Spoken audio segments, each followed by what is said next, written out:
Mas dizer a vocês, eu não vou citar o nome do país. Aqui na América do Sul, nós temos mais à esquerda um pouquinho, né? Mais ao oeste, um país comprido. Não basta você ter 30 anos de crescimento médio acima de 5%.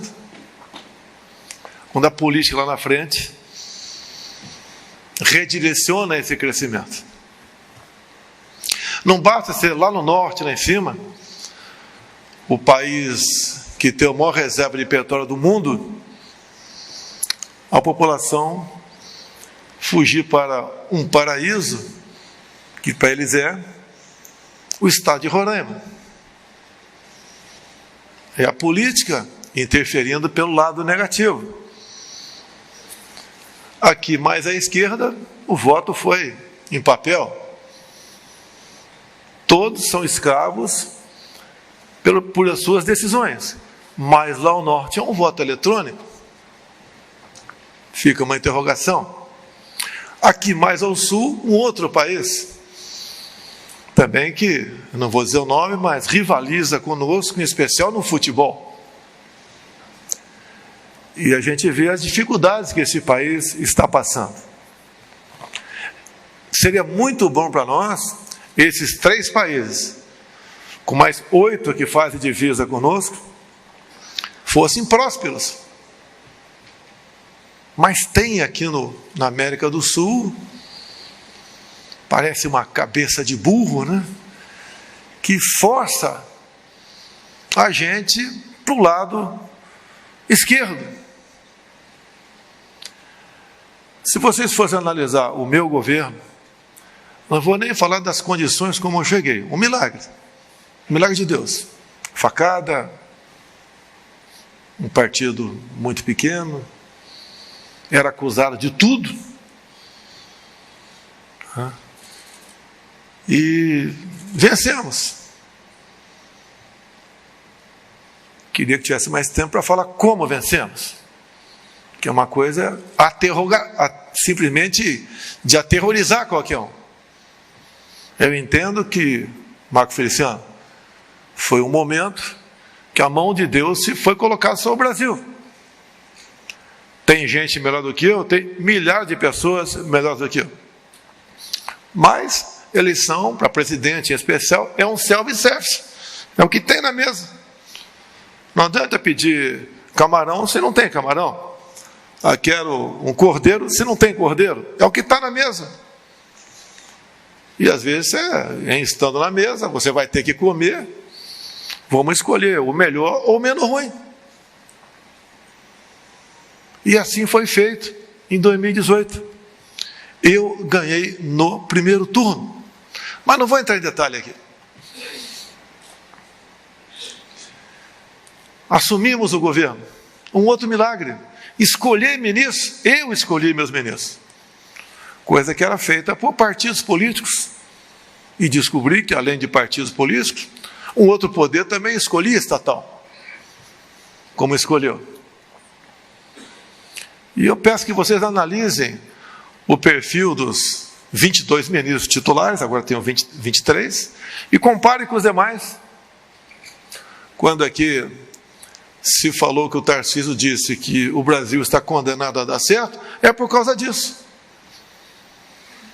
Paulo Guedes, você falou em Banco Central Independente. Na delação do Palocci, que está aí no YouTube, vejo, antes que um cara resolva bloquear tudo isso aí, é o dono da verdade e dono da nossa liberdade. Parece que esse é o destino dele. Ele diz que tudo foi aparelhado no Brasil, exceto o Banco Central. Ele que disse. O próprio ministro Fux, essa semana, disse. Libertaram aquele cara por uma questão formal, mas a roubalheira existiu. As malas eram verdadeiras. Presidente Montesano, como é que você se sente no BNDES, onde eu não impus nenhum diretor para você? Qualquer coisa certa ou errada, Montesano, vamos conversar. Pedro da Caixa Econômica Federal, como é que eram as diretorias da Caixa? Loteadas. ido em Banco do Brasil, além do ministério, para achacar os ministérios estatais e bancos oficiais. Esse time não tinha como ganhar. E alguns querem voltar a isso daí. E o bojo desse problema todo tem algo mais importante que a própria vida de vocês, que é a liberdade.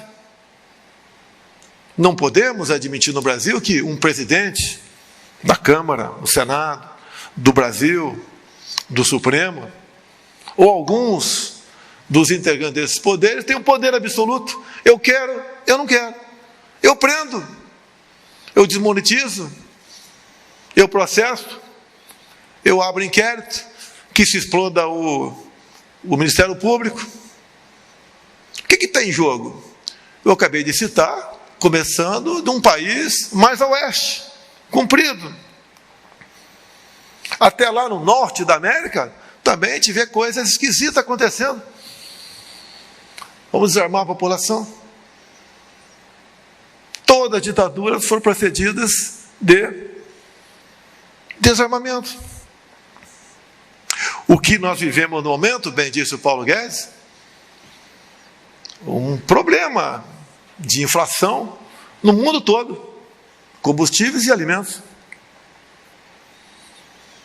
Quem mandou o povo ficar em casa, determinou, não fui eu tinha poder para fechar o Brasil todo. Uma decisão lamentável do Supremo Tribunal Federal. Tirou de mim a possibilidade de conduzir as questões da pandemia. Apenas dava dinheiro. Decisões que porventura eu tomasse, o Estado podia falar, não, eu não quero.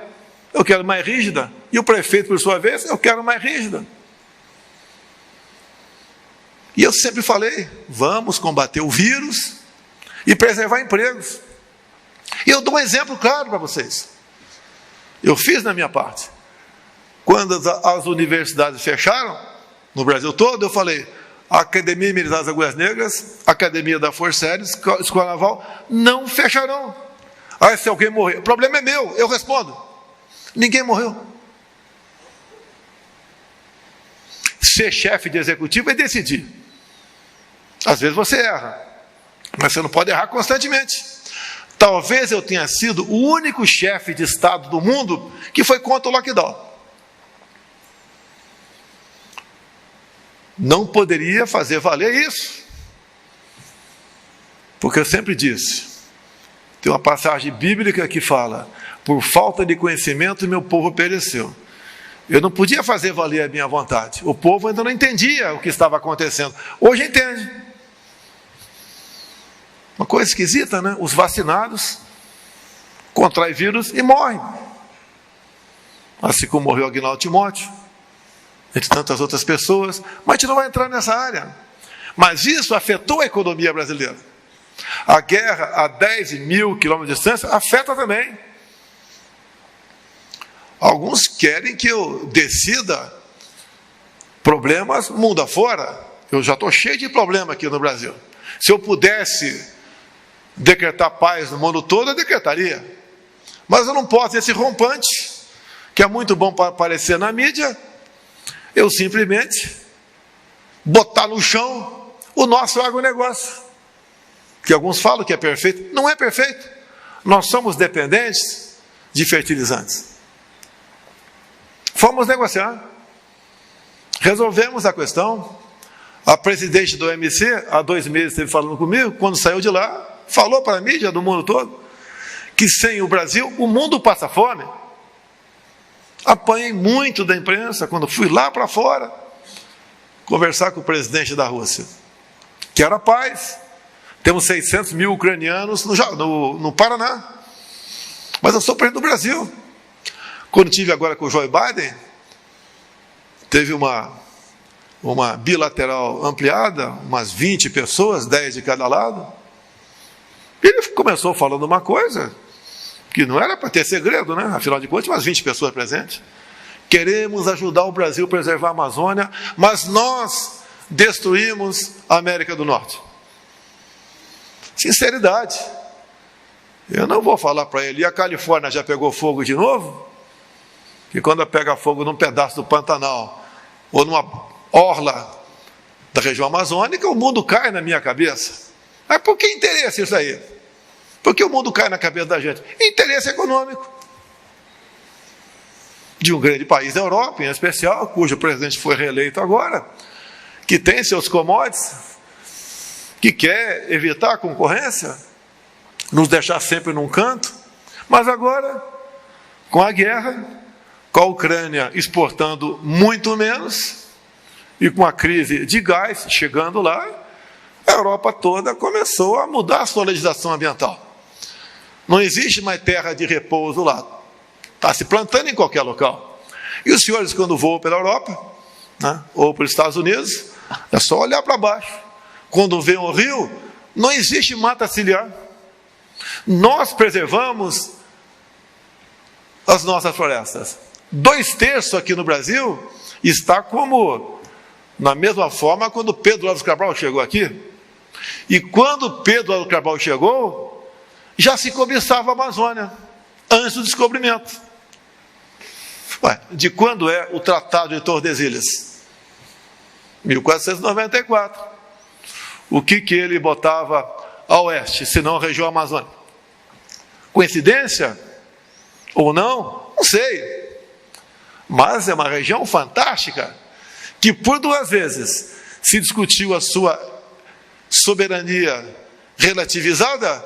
O Bret Pucci falou que não aceitava discutir aquilo, ele tinha poder de veto, e cabia ao Brasil. Alguns falam, que lado você está? Eu estou do lado do Brasil. Então, a economia é muito importante, tem uma pessoa competente como Paulo Guedes, à frente dessa equipe, que furou a pandemia e fez com que entre 2020 e 2021, nós tivéssemos um saldo de 3 milhões de novos empregos. Enquanto que lá em 2014, 2015, sem pandemia, tivemos uma perda de 3 milhões de empregos. Compare hoje, ministro Saxida, você trabalhou enquanto estava lá com o Paulo Guedes. Quanto tempo você leva para abrir uma empresa no Brasil? Menos de 2 dias. Veja no final do governo Temer, governo Dilma, Lula e FHC. Quantos dias demora para abrir uma empresa? Até 200 dias, lá atrás. Por que isso? Não havia interesse em ajudar. O prazer de muitos políticos é que vocês dependam da gente. Vem aqui no meu pé, vem rastejar, eu vou ver se te atendo. E depois leva para uma salinha escura ainda. Que era muito comum acontecer em governos anteriores. E não acontece agora. Da nossa parte, pela equipe econômica em especial, a gente não quer conversar com vocês. Porque vocês só querem conversar conosco, não tem problemas. E nós não queremos criar problema para vocês. Não queremos criar dificuldade para vender facilidade. 3 anos e pouco sem corrupção, isso não é algo que a gente possa falar como virtude, isso é obrigação. Se aparecer, a gente corre atrás. Vamos ajudar a desvendar esse problema, ver se o respectivo ministro, o secretário, ou seja quem for, errou. E se errou, vai pagar a sua conta. Aqui é diferente. É por que isso daí? Pela qualidade dos ministros. Compare Paulo Guedes com o presidiário que o antecedeu. Compare o Tarcísio com outro também que puxou uma cana. Compare o Marcos Pontes com outro que não sabia a diferença de gravidade para gravidez. E vai fazendo isso. Comparem a Damares com a Maria do Rosário. Tem mais aqui. Compare os presidentes dos bancos oficiais nossos com os anteriores. De estatais. Olha Itaipu Binacional. A gente só conhecia Itaipu Binacional. Está aqui o seu presidente, o almirante, o novo almirante nosso, que só era lembrada porque produzia energia. Agora não. Daqui a 2, 3 meses, conclui a segunda ponte com o Paraguai, e é uma tremenda de uma ponte. Rizen, qual o tamanho da ponte, Rizen? 497 metros. Obrigado, almirante. Olha a extensão do aeroporto de Foz do Iguaçu. Se permite pousos internacionais. Antigamente pousava na Argentina e ocupava a rede hoteleira da Argentina, agora ocupa no Brasil. Vamos concluir a boiadeira esse ano. O governador Ratinho, do Paraná, ele sabe que o melhor secretário dele é o Almirante Riesling, da Itaipu Binacional. Ele atende por volta de 40 municípios na região da bacia de Itaipu. Estamos ultimando uma negociação com o governador, com o presidente Marito, é o nosso ex-secretário, atualmente continua secretário ainda, porque, apesar de licenciado, ele continua trabalhando. Nós vamos praticar piscicultura no Lago de Itaipu. Vamos aumentar em 40% o volume de pescado brasileiro. É um país que está dando certo. Poucos sabem aqui que há 3 semanas fomos campeões na França de um torneio estudantil, onde 29 países se fizeram presentes. Como é que era o esporte no passado? Só corrupção. Então, isso no passado, essa comparação tem que haver. O endividamento da Petrobras ao longo do governo do PT daria para fazer 60 vezes a transposição de São Francisco. Agora, o Tribunal de Contas da União atualizou o tamanho do rombo da Comperge em Itaboraí. Lá seria uma refinaria. Atualizou para 47 bilhões de reais o desviado, ou enterrado. Daria para fazer 3 vezes a transposição de São Francisco. Façamos comparações. Vejo as invasões do MST, ninguém mais vai falar MST no nosso governo. Levei paz ao campo, não foi na pancada. Demos título definitivo ou provisório para 350 mil assentados. Pretendemos chegar a 400 mil no corrente ano. Paulo Guedes está arranjando um dinheirinho a mais lá para o Ministério da Agricultura. Tá? E dessa forma nós vamos solucionando problemas. No começo, procurei ali o Salles, ministro da Meio Ambiente. Salles, a multagem no campo é um absurdo. Daí se descobre que a multa vai para o próprio IBAMA. Então, metiam a caneta à vontade. Bem, o Salles se virou, diminuímos em mais de 80% a multagem no campo. Também a proteção nossa, pessoal, conseguimos com o parlamento a posse estendida da arma de fogo. Hoje o fazendeiro monta teu cavalo, teu jipe, o teu trator, né? Bota a arma na cintura e anda em todo o perímetro da sua propriedade. E se ele for CAC, ele bota 762 nas costas. Ué, os morros do Rio, onde o Fachin diz que a polícia não pode entrar, nem sobrevoar helicópteros, está cheio de fuzil. Virou lá um refúgio da bandidagem do Brasil todo. Parabéns, ministro Fachin. Tremenda colaboração com o narcotráfico, com a bandidagem de maneira geral. Olha, isso é mentira? Isso é fake news ou é verdade? Não podemos criticar decisões dele. Por que não? O que eles pensam que são? Queriam aprovar um novo marco temporal. Vocês sabem o que é isso, o novo marco temporal? Foi decidido na Constituição de 88 que até aquele momento, onde tivesse indígenas, seria reconhecido como tal, terra deles. O Fachin resolveu, não, se hoje em dia amanhecer um índio deitado aqui, na frente, isso aqui passa a ser terra de índio. Que nós que já temos a região tamanho da região sudeste demarcada como terra indígena, caso venha a ser aprovado, vamos ter mais uma área tamanho da região sul. E pela localização geográfica dessas novas áreas, são centenas, teríamos inviabilizado mais uma área do tamanho do estado de São Paulo. Acabou o agronegócio, acabou a segurança alimentar. O que resta para mim? Uma vez o Supremo decidindo isso, eu pedi uma audiência com o ministro Fux, estou a chave aqui para Vossa Excelência, administre o Brasil. Ou falar, não vou cumprir. Isso é pesado? Não, isso é real. Chega de bananas na política brasileira, de demagogos, que ficam falando bonito para vocês, e por trás faz outra coisa completamente diferente. Ou vocês acham que a minha vida é um mar de rosas? Até a esposa processada porque apareceu à noite falando sobre o dia das mães. O que alguns querem no Brasil? Sabemos que muita gente pode muito, mas ninguém pode tudo.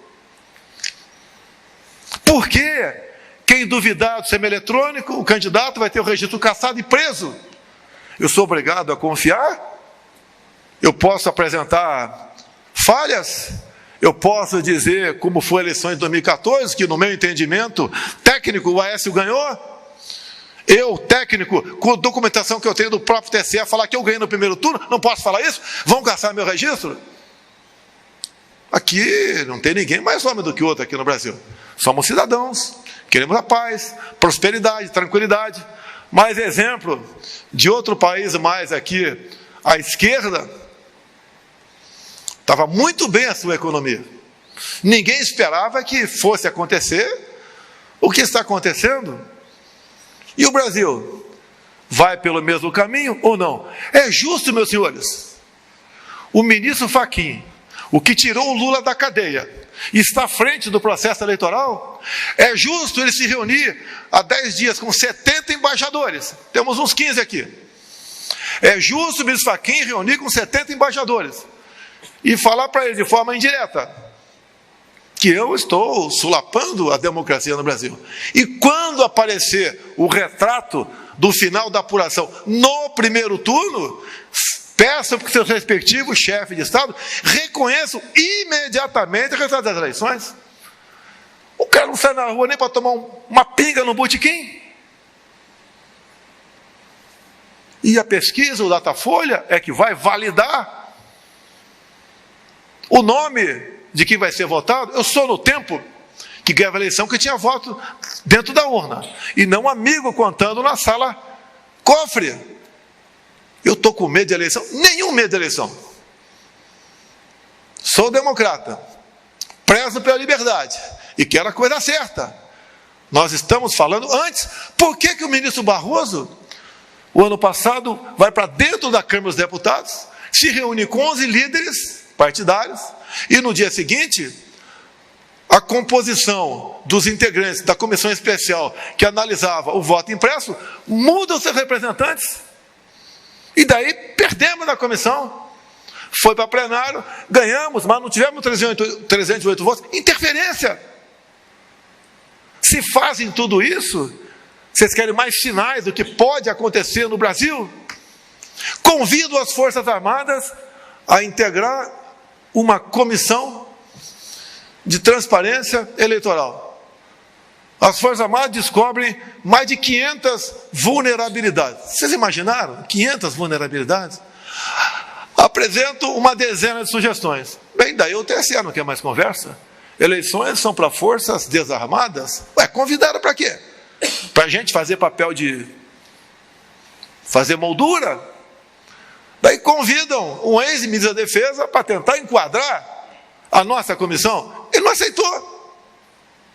O que nós queremos? Alguém acha que o outro lado, que você já conhece, ao longo não de 8, mas de 14 anos, voltar, onde ele diz que vai desfazer aquela reforma da CLT do governo Temer,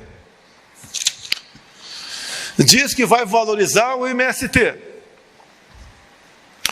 diz que o BNDES vai continuar emprestando para a Venezuela, para Cuba, entre tantas outras ditaduras pelo mundo. Diz que vai desarmar o cidadão de bem. Diz que vai relativizar a propriedade privada. Fala abertamente na liberação do aborto como se fosse a extração de um dente.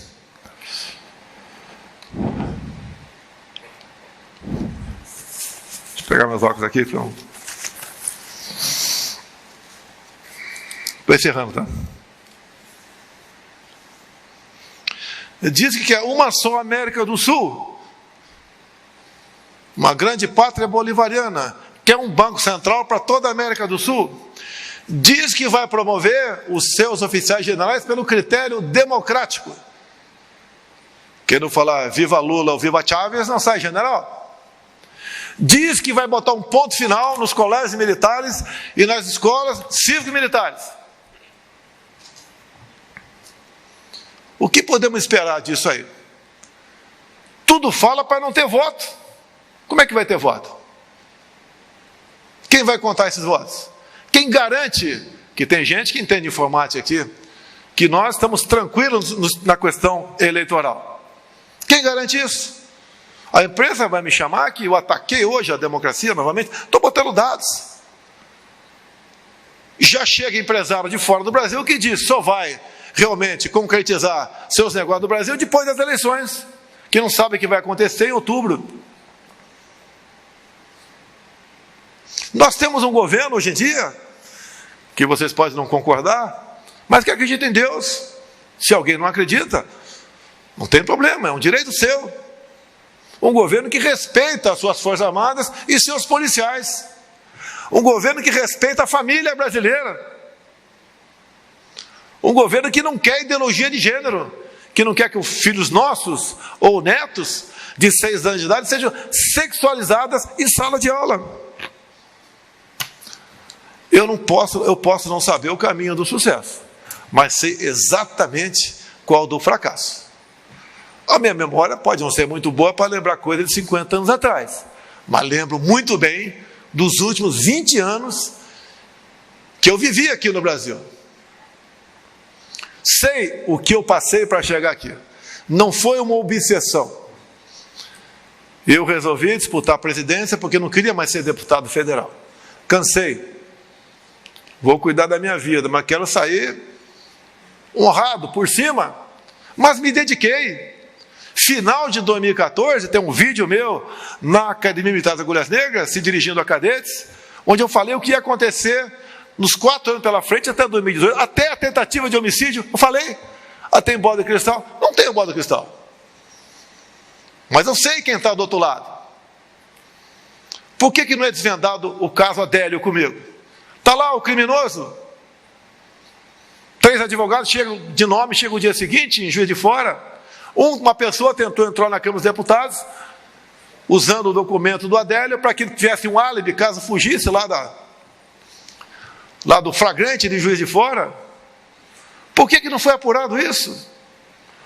Qual a interferência fizeram em cima de quem estava apurando? A mesma coisa, qual a interferência fizeram em cima do decreto da PF de novembro de 2018, que começou a apurar o que seria a fraude nas eleições daquele ano, que não fechou ainda esse inquérito?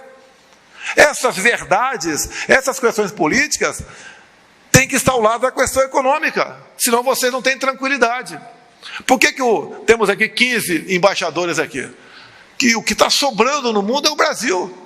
A Europa, respeitosamente, por problemas de gás, energia e a proximidade de um conflito, passa a ser uma terra não muito confiável para se investir. Sobrou quem? O Brasil. Nós garantimos a nossa segurança alimentar e alimentamos mais de 1 bilhão de pessoas pelo mundo. Como disse o Paulo Guedes, começou a entrar na outra área, já está saindo da prancheta 50 Itaipus na costa do Nordeste, eólica offshore. Ou seja, ninguém tem o que nós temos. Em vários outros países do mundo tem vendavais, fica mais complicado esse tipo de captação de energia. Nós não temos esse problema. O Brasil é um país fantástico, fantástico. Ninguém tem o que nós temos. O que falta para nós? É tratar a política com responsabilidade. Não adianta você estar bem se o Brasil está pegando fogo. Esse Brasil é a nossa terra. Outro dia um colega falou, se der problema eu vou para tal país, né, que todo mundo fala. Lá também não está boas coisas não. Nosso país é esse daqui. Temos que ficar aqui nesse país. E não podemos dissociar a economia da política. Não tinha nada para estar aqui. Nem levo jeito. Nasci para ser militar, fiquei por 15 anos no Exército Brasileiro. Entrei na política meio por acaso. Passei 28 anos dentro da Câmara, nenhum problema. Os processos que respondi lá, todos por ocupar a tribuna. e não outros tipos de acusação, seja ela quais forem. Eu acredito, por favor, podem discordar, que Deus botou a mão sobre o Brasil. Nos deu uma chance de abrir os olhos e falar o que nós queremos. De todo mundo se conscientizar que temos que jogar dentro das 4 linhas da Constituição. E quem estiver jogando fora, e tem, naquela praça dos 3 poderes, tem que vir para dentro das 4 linhas. O normal era um chefe de executivo conspirar para permanecer no poder, e não o contrário. Uma nota do Ministério da Defesa, são 23 itens, vale a pena ler, e termina dizendo que é temerário concluirmos um processo eleitoral sob o manto da desconfiança. Eleições são questões de segurança nacional. Olha a diferença. Quem esperava isso de um militar um dia? Enquanto que o outro lado, que devia dar o exemplo no cumprimento da Constituição, faz exatamente o contrário, com ameaças. A minha posição do governador, prefeito, é tomar decisões, não é acompanhar a manada. E as decisões não são fáceis. E eu termino dizendo apenas uma coisa ao senhor. Lá atrás, Salomão pediu sabedoria para Deus. Mais do que isso, eu peço força para resistir e coragem para decidir. Muito obrigado a todos vocês.